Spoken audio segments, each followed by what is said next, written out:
Thank you very much, Niladri, and thank you to the JNU students and teachers for inviting me to speak at this on this occasion, the new series on Azaadi. I must also offer you my profound apologies for the delay in my arrival. I believe there were many others who had come and had to leave.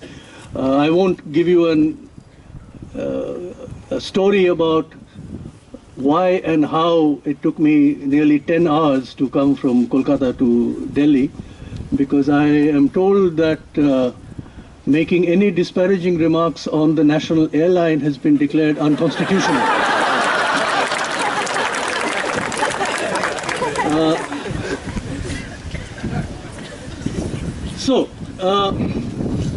Azaadi is the topic, and once again I have to commend the students of JNU for restoring to a perfectly good Hindustani word which is used, I think, in every North Indian language, to restore to it its full range of meanings, because in the recent past the word somehow had been reduced to a kind of label, and very often even used pejoratively to mark out people associated especially with the movement in Kashmir. I think it is very important to understand that even that movement and similar movements are part of a much larger set of demands, claims, negotiations that have to do with the broader theme of freedom. And that will be my topic today. So one of the things that we are being told every day now is that freedom is not unlimited, that freedom cannot be absolute. Now this, it seems to me, is a fairly obvious thing. Freedom has never been absolute or unlimited. Everyone knows this. At a very basic level, there are surely natural limits to our freedom to do things. So, I am not free to run like Usain Bolt, even if I wanted to. I cannot be at two places at the same time, right? I cannot jump from the roof and say I will fly to the moon. When I'm sitting here among you at this campus, I'm feeling I wish I had been 25 again. It's not possible. These are natural limits. There are natural limits within which we have to think of what we can or cannot do. But it's important to remember that by acting upon these natural forces, energies, movements, it is possible for human beings to creatively expand their range of freedom. That, in fact, is the very source of creative innovation. From basic things like production to all of the developments of science and engineering, technology and art. That is fundamentally what human beings do, which is act upon the various forces of nature in order to creatively expand the range of things one can do. So I said that, for instance, one cannot be at two places at the same time, or cannot fly to the moon. Even that is possible today, to fly to the moon, which is an expression of how freedom could be expanded by creatively using the forces of nature. But more often we tend to think of the question of freedom in terms of social and political constraints. And that will obviously have to be the larger part of our discussion today.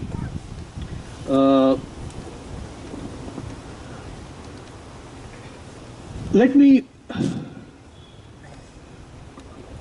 begin by saying that these social and political conditions and the way in which freedom is limited by social and political conditions have two different aspects which need to be thought of differently. One is the question of individual freedoms, and the other is collective freedoms. And I will explain why I think we should think of those two things as requiring somewhat different understandings. As far as individual freedoms are concerned, they are limited. They are limited in a lot of ways. Or let's begin, rather than begin from some abstract theoretical propositions, let's begin with the way in which our present social and political setup, broadly defined by, let us say, the Constitution, how that defines individual freedom. We all know Article 19, which gives us the right of freedom to speech, to movement, to residence, to, 3 or 4 different things, right? Each of them is actually limited. Some of these limitations are in the Constitution itself. So, for instance, speech, for instance, is specifically limited in the Constitution by specific other provisions. They are also limited by other laws which have been passed by Parliament. But if you think of the broad range, let's think of speech again. It is not as though we are free to speak anything, anywhere, in any setting, in any situation, right? So, for instance, what is acceptable speech, let us say in a gathering of young males, would not be acceptable in a mixed company, right? What can be said on the sports field cannot be said in a classroom. We can think of many situations. What can be said in front of elders is different from what can be said among one's own peers. These are specific institutional sites where there are specific conventions, practices, which restrict what is acceptable speech and what is not. We all accept this. In each of these cases, there are authorities which regulate this, which impose this, sometimes even punish. We have all gone through this. Even punish people for inappropriate speech. We should also remember that these conventions or practices undergo change, which obviously means that these practices are often challenged, they are questioned. Over time, we can easily see, for instance, even in our own experience over the last decades, or, for instance, think of what might have been acceptable speech for an upper caste person speaking to a lower caste person maybe 30 years ago, 40 years ago, would not be acceptable today in many public spaces. That is a change. These changes have come about because, of course, conventional practices have been challenged, there have been new claims have been made, and very often the conventions and practices have changed. The crucial thing to remember is that in these kinds of settings or situations, the state is not the agency that regulates, right? What is said, or what can or cannot be said inside a family, what can or cannot be said in a private gathering, what can or cannot be said even in a society, in an association, in a club, even in a public meeting, is not something that is meant to be regulated by the state. Right? Now, the interesting question, therefore, is what does the state guarantee? So, think of a situation where, let us say, in a community, where the community elders claim that their conventional social practices prevent young women from going out into town or studying in a college with male students, right? They are trying to impose a certain conventional practice. That practice may come under challenge, right? The question is, if that young woman goes to the state and claims protection of her individual freedom, the state is bound to guarantee and protect that person. In other words, what I'm saying is that in a constitutional democracy, when there is a question of, let us say, freedom of speech, or freedom of movement, freedom of association, any of these freedoms that are guaranteed under Article 19, the default position of the state must always be to protect individual freedom.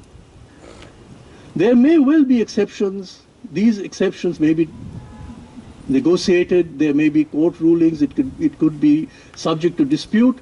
But as I'm saying, the default position must always be that the state protects individual freedoms.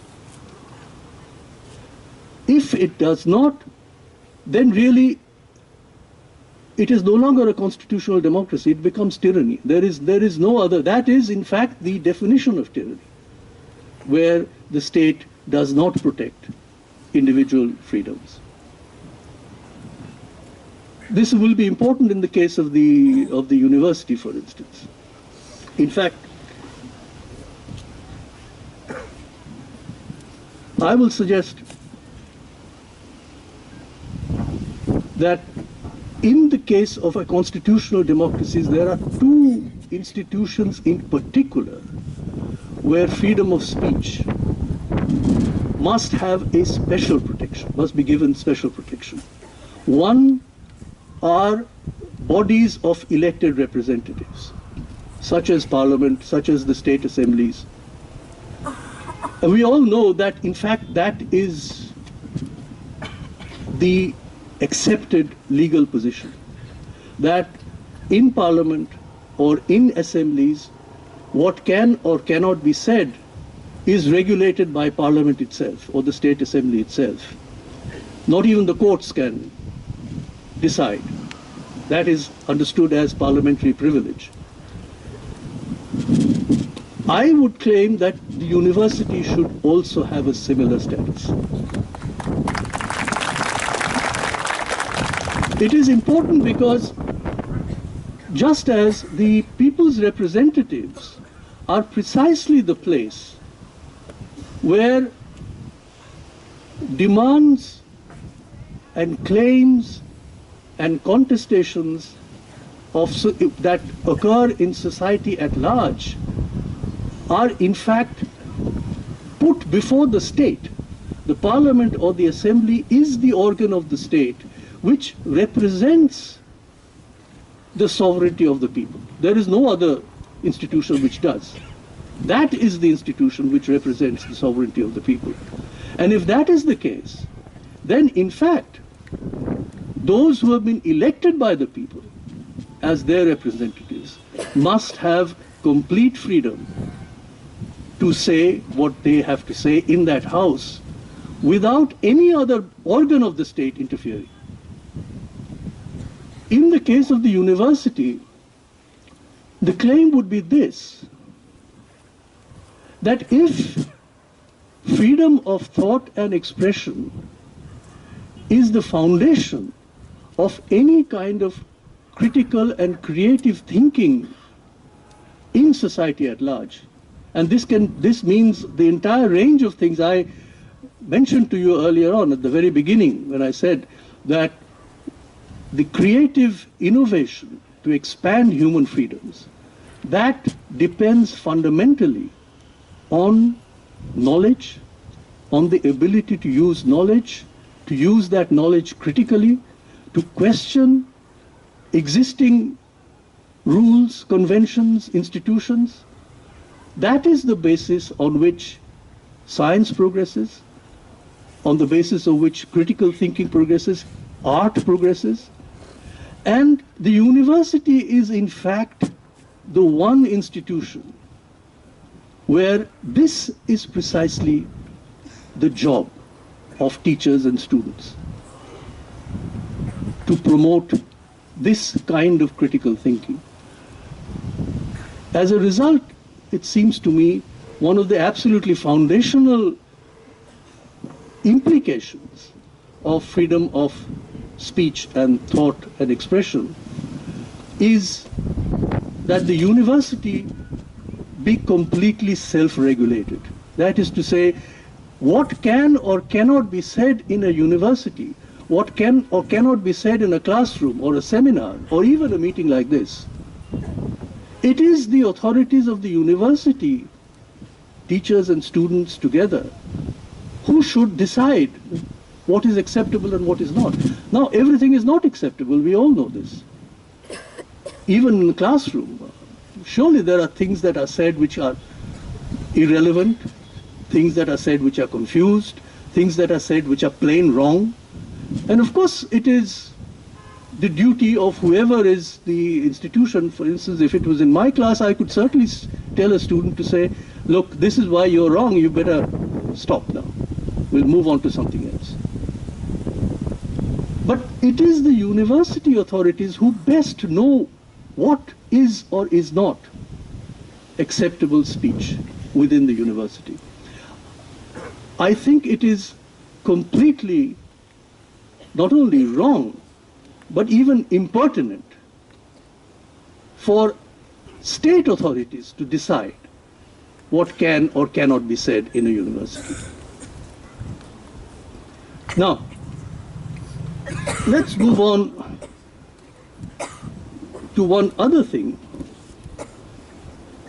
which is this question of, can speech, any kind of speech, in a university campus, and we can extend that to other arenas of society as well, outside the campus too, be declared seditious. Now, the sedition question, I'm sure you've discussed this many times. I don't have to go into this in detail. The law as it exists is clearly incompatible with any kind of constitutional democracy that is based on the sovereignty of the people. It is simply incompatible. And the reason is this, that the law actually says, it does not say even the state. It says government as established by law.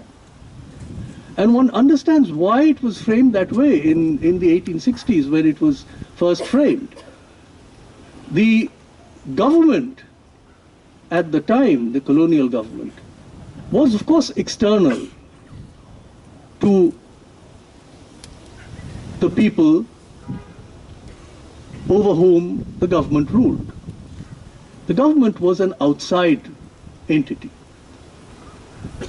which is why there was no question, obviously, of representation.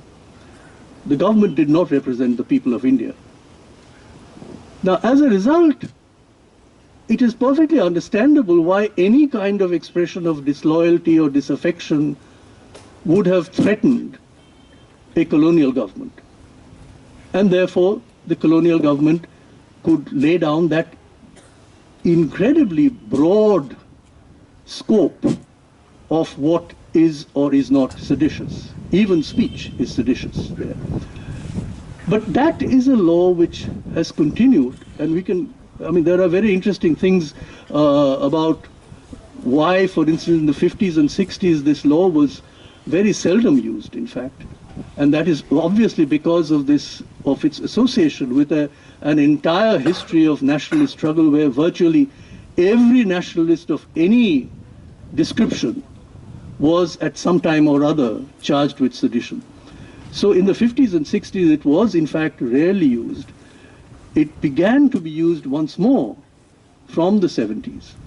And in recent times, it has become rampant, even though the courts have repeatedly said that there must be a distinction between advocacy and incitement. Right? The courts have never quite gone to the extent of saying it is unconstitutional, although some of the judgments almost seem to go that far. But they haven't. What they have said is that mere speech and even advocacy cannot mean sedition.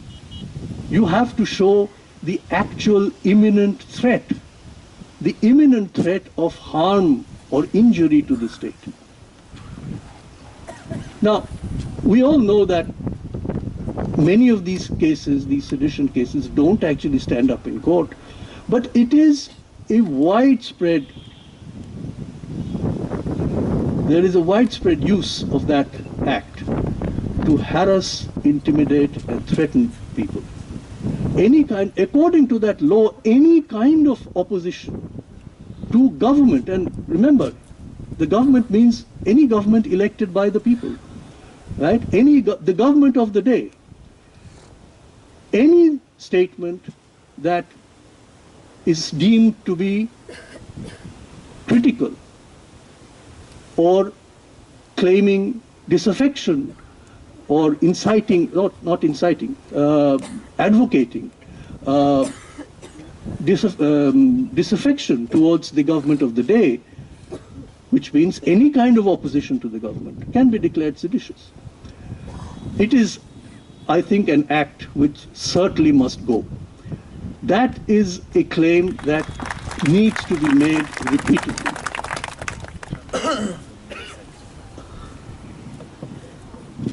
Let me now move on to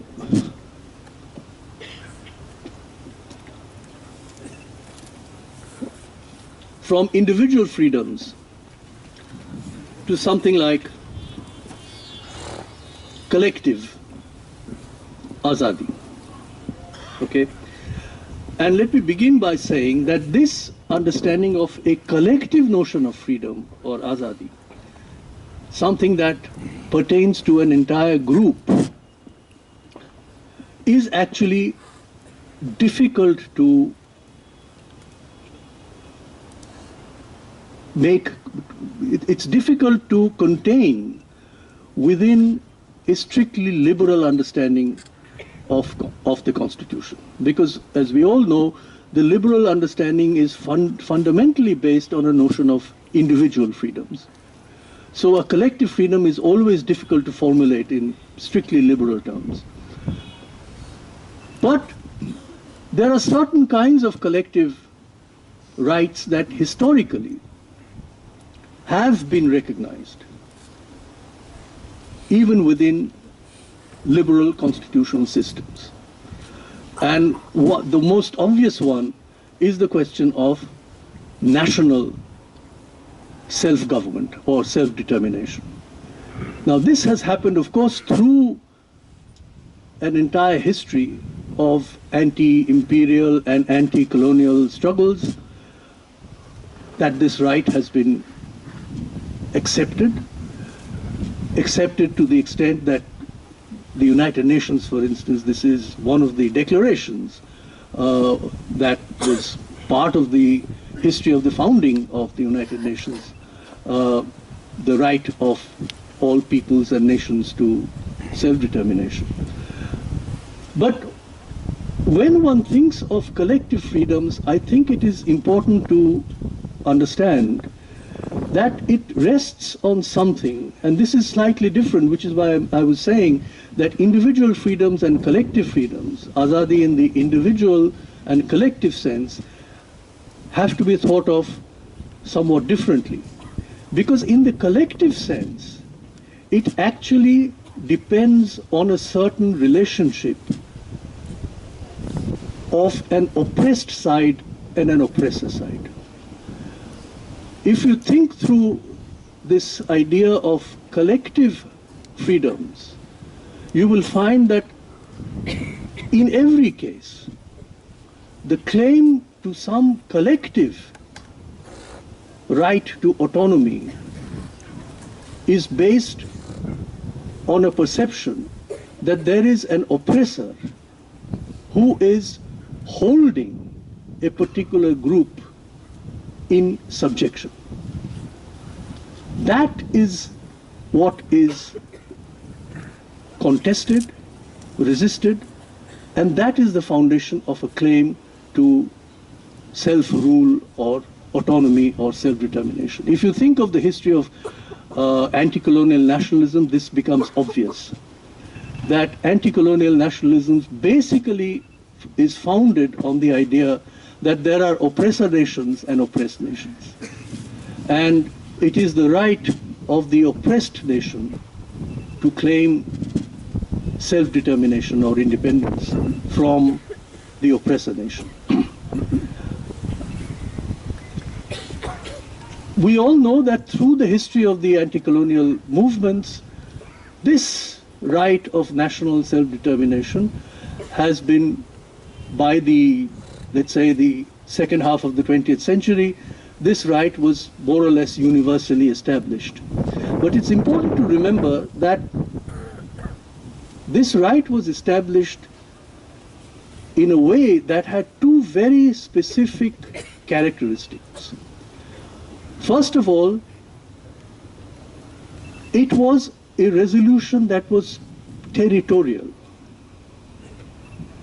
The national self-determination or national autonomy was always conceived of as a claim over a particular territory with clear boundaries.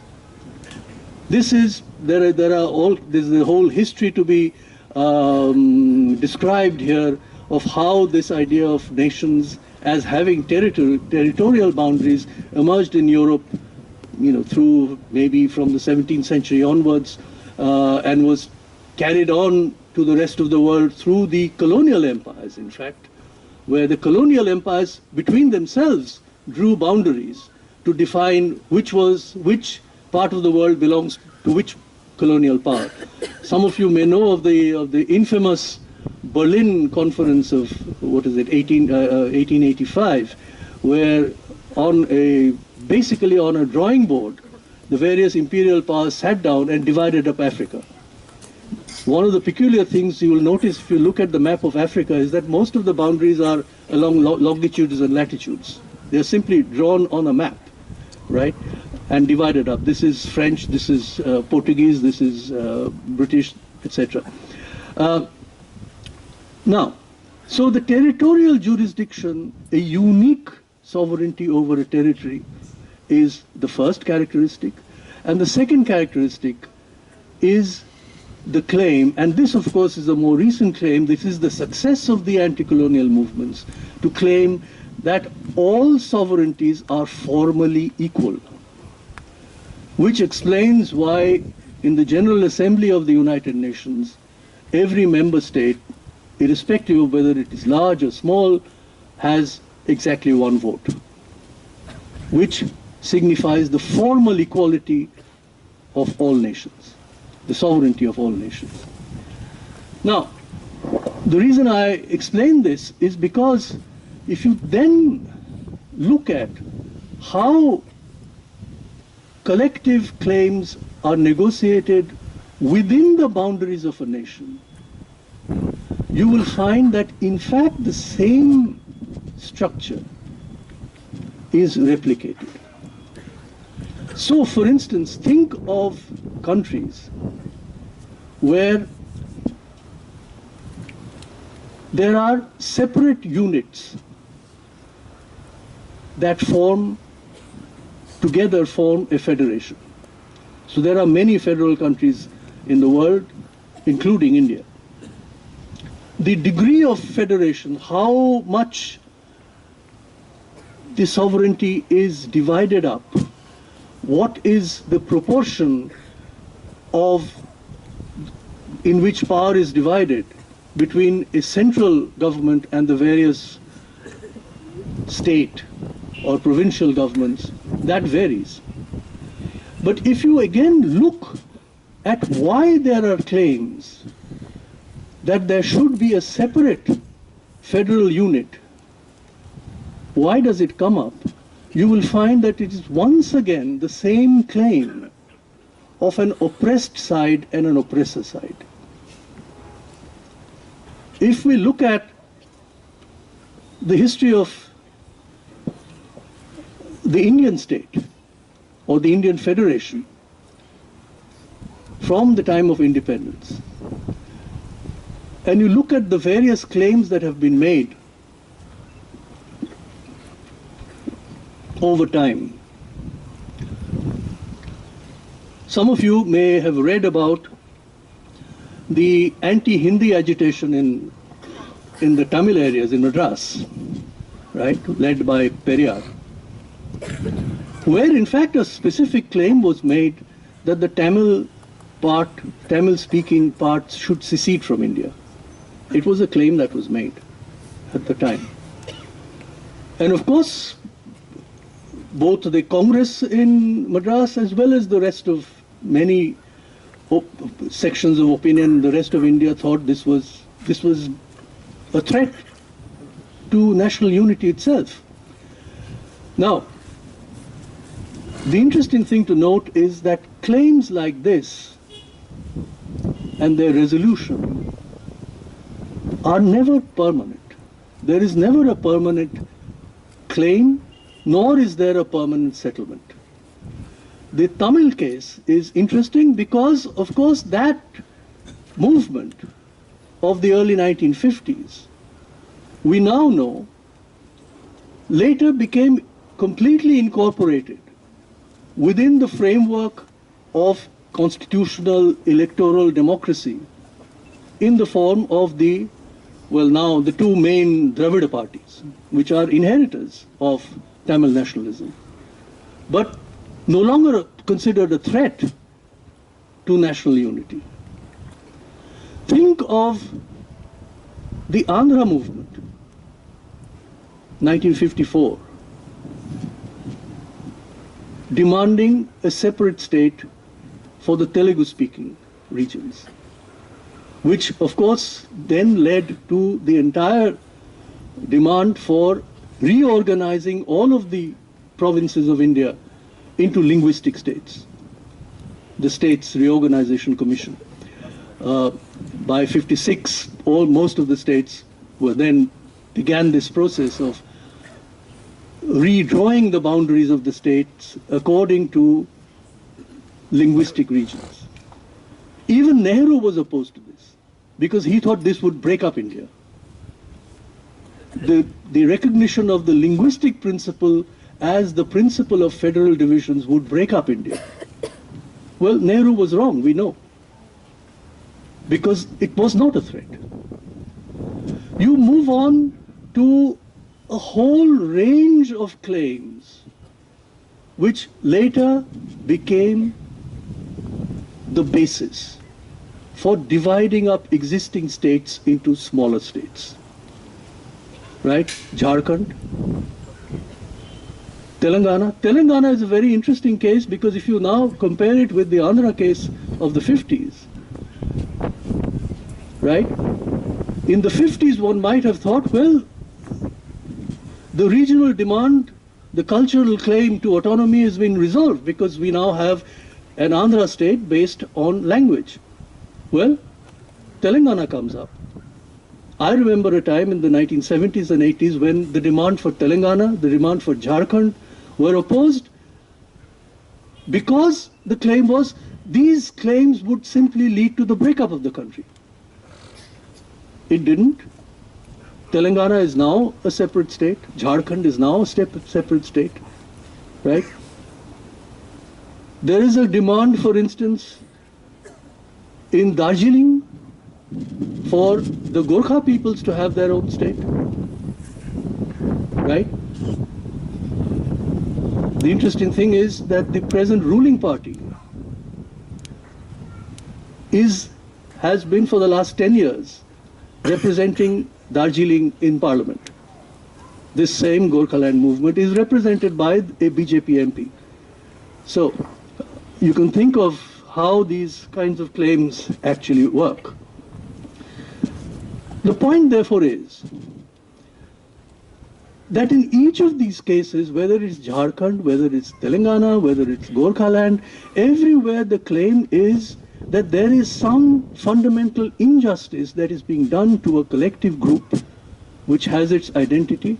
There is some oppressor group outside which is oppressing it, and the claim is that this group must have the right to form its own political entity. In other words, sovereignty of the state, of the nation state, must be divided up further territorially. That sovereignty must be devolved to this oppressor group, to this currently oppressed group, in order to make it free, Azaad. You can connect this whole discussion to claims that are now being made in the Northeast, claims that is being made in Kashmir. Now, of course, that's an old, more than 60 years that the problem in Kashmir has not been resolved. What I'm suggesting is that there is nothing special or supremely dangerous in these claims. These are claims that have been made, that are being negotiated right now. And the argument that somehow a claim to a separate identity, no matter what the specific form of the resolution, will depend on the politics that is allowed. If constitutional politics does not allow a certain kind of claim to be made, well, unconstitutional means will be taken. That is the nature of politics. But this is what I am arguing, that if in fact national self-determination is so obvious and sacrosanct, then the devolution of that sovereignty territorially within the nation state, within the boundaries of the nation state, cannot be opposed. That is a negotiation that continues, and it's a negotiation that ought to be allowed space. This, therefore, is the problem I have about people who say that any kind of talk of Azaadi in a collective sense is somehow anti-national and advocating the breakup of the country is simply false. It is simply false, because, as I've been saying, each single case from the time of the demand in the Tamil regions to Telangana to the linguistic states to all of the smaller states like Jharkhand and so on and so forth have all been based on essentially that same claim. Let's move on to something else that is relevant here.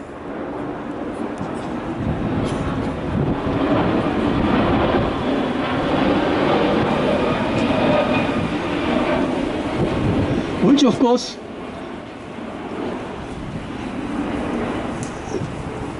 deals with the specific question of who it is that can declare a particular demand or claim as anti-national.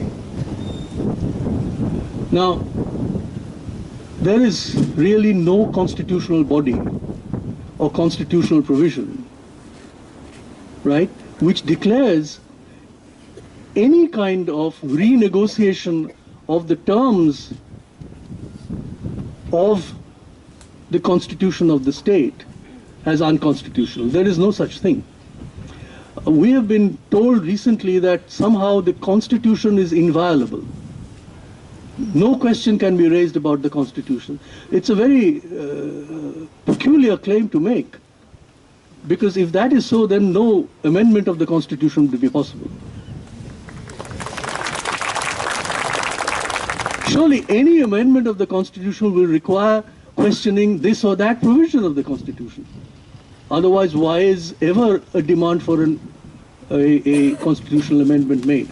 As I said, every single claim of forming new states requires a constitutional amendment. It changes the constitution of the country. In fact, if you think of it, from 1947 or 1950, if you take the inauguration of the Constitution as essentially forming the birth of the nation state as we know it, these changes in the internal constitution of the state itself has changed the nature of the nation state. The Indian nation state, as it was in the 1950s, is not what it is today.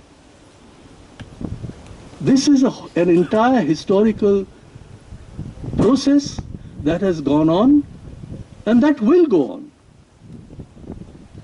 The claim actually that is being made today, it seems to me, is not so much that there is a threat of any kind of breakup of the country.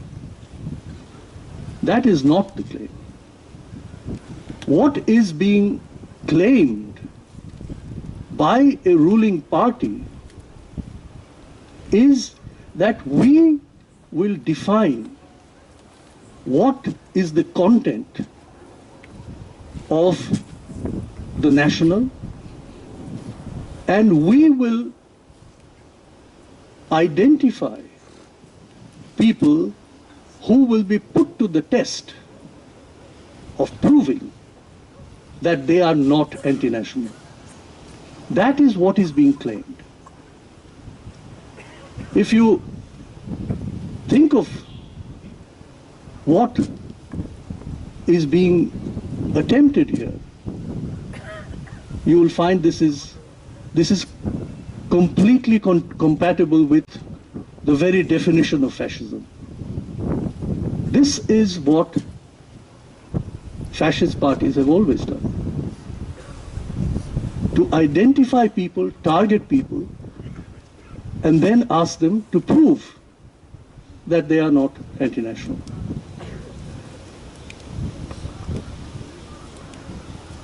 If we move on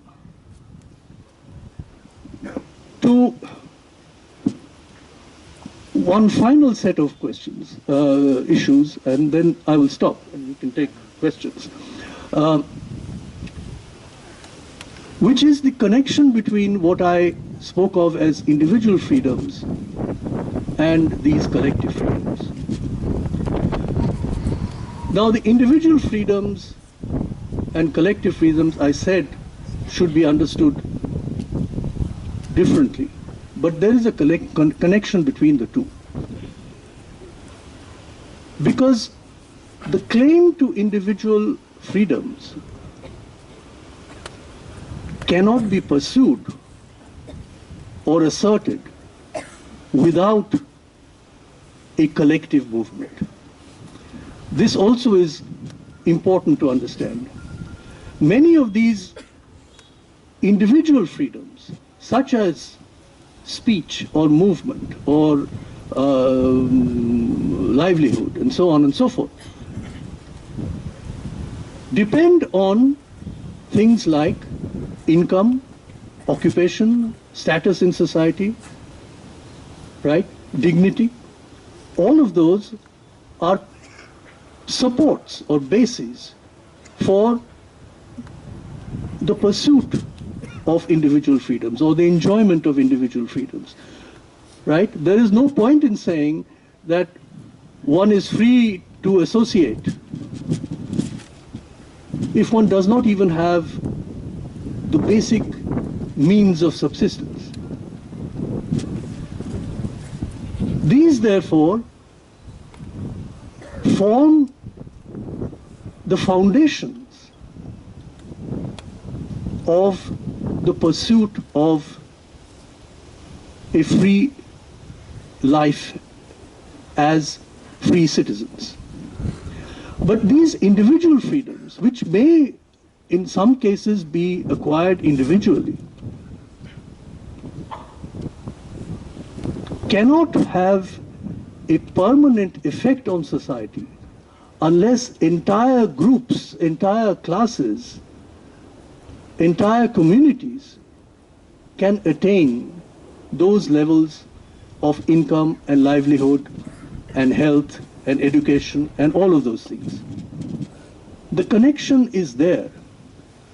So as a result, what appears to be individual freedoms actually have a foundation in the collective pursuit of those freedoms, to be able to combine with others in a movement, in a collective claim for better incomes, for education, for health, for a life of dignity. Now, this obviously relates to questions such as caste and class and gender, because those are inequalities, deep inequalities, which make the pursuit of individual freedoms sometimes impossible. We all know that, yes, there are individual cases where people from certain persons from extremely marginalized and impoverished backgrounds, communities, could improve their individual chances and attain that status of enjoying the freedoms that are offered by the Constitution, for instance. But those individual cases will not make a difference to the community as a whole, right? So as a result, the argument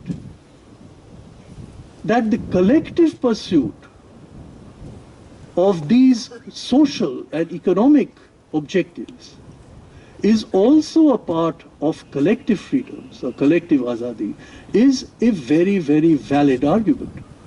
Without it, individual freedoms cannot be defended. So therefore, there is a connection here then between these kinds of inequalities, and sometimes in many of these cases there is actual oppression too. The difference with the cases we have spoken of earlier is that these kinds of relations of exploitation and oppression based on caste, for instance, or gender, cannot be resolved territorially. That is the crucial difference.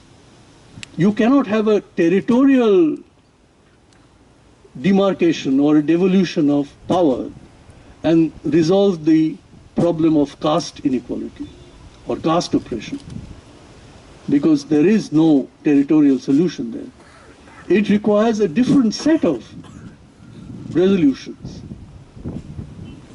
within the territorial framework itself, whether at the state level, whether at the national level. These are questions of detail.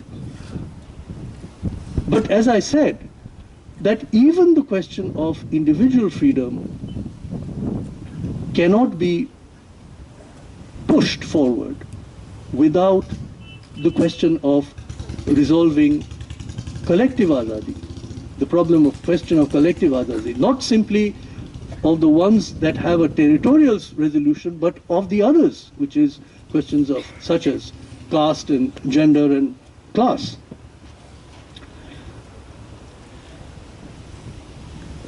Finally, let me end by saying why in all of this,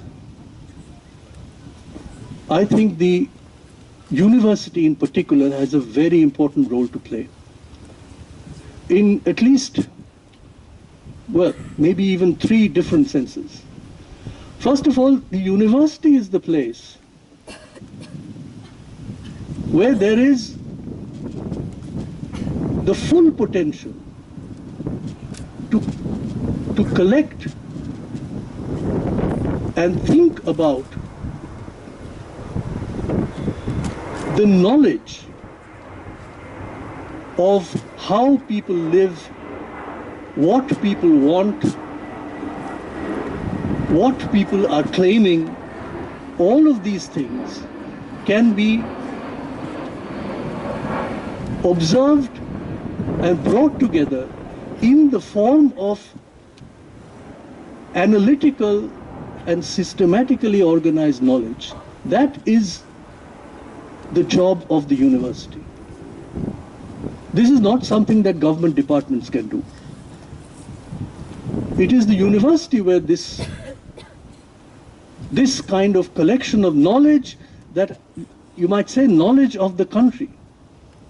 It is the university where knowledge of the country is actually critically examined and thought about. Which is why the place of the university is particularly important here. The second is, of course, that it's in the university that you can have a critical engagement of different points of view over these questions of individual and collective freedoms. It is in the university which offers that place for a serious engagement and even debates, the kind of debates that would not be possible in the political battlefield or a television talk show is possible in the university.